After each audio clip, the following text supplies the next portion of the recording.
Did you know you have a better chance of getting hit by a meteor 12 times over winning the lottery?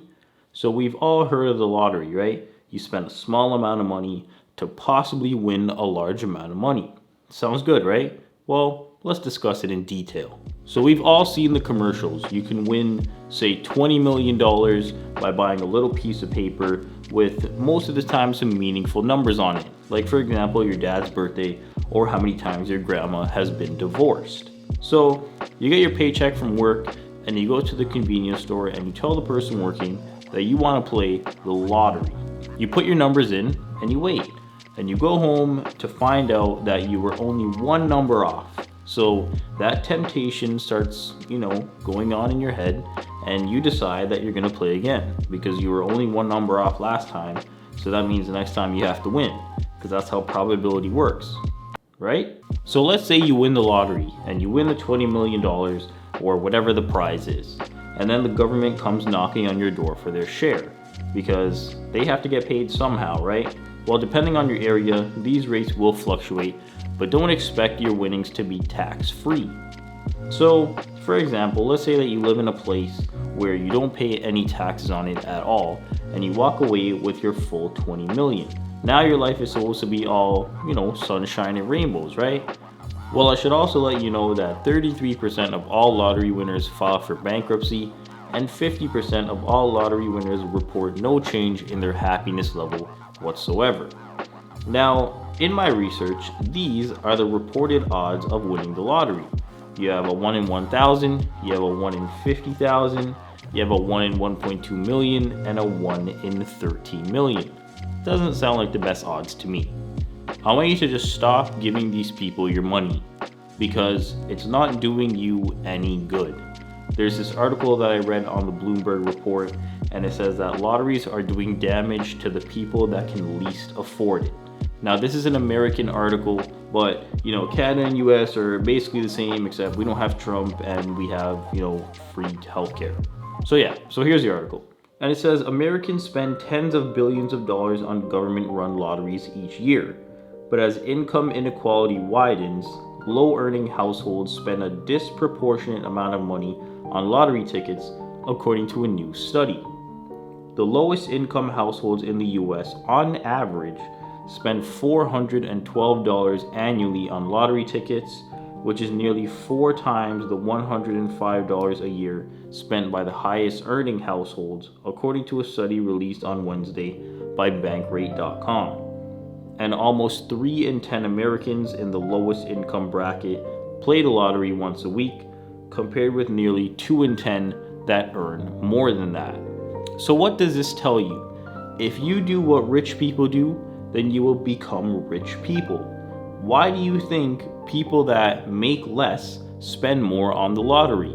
Well, the answer is pretty simple. They're looking for a way out. But they're not just looking for a way out. They're looking for an easy way out. Why is it so easy to buy lottery, to buy fast food, and to buy alcohol in low income areas? If you go to the rich people area, you don't see that kind of stuff. You have to drive, 15-20 minutes to a liquor store. You have to drive 15-20 minutes to get to a fast food place. But see, that's the thing. Businesses prey on low income areas.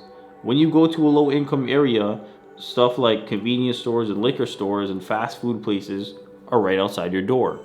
But let's say you're a low income earner and you want to make it out.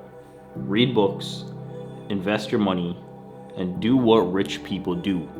There's a reason rich people don't buy as much lottery as others do, because they know that it's stupid.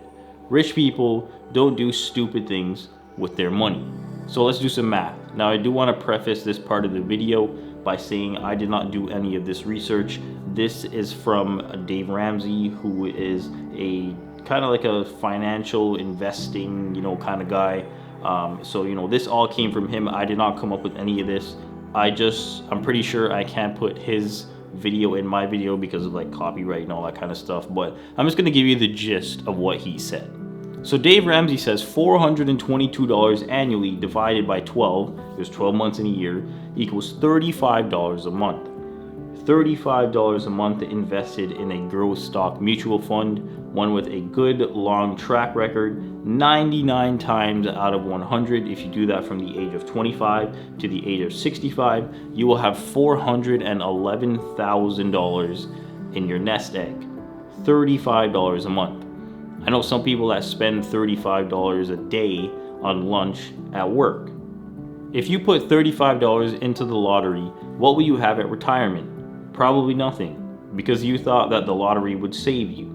$35, that's it. If you're playing the lottery and that $35 means something to you, you can use that to buy food or pay rent or pay bills or whatever it is, then you're stupid.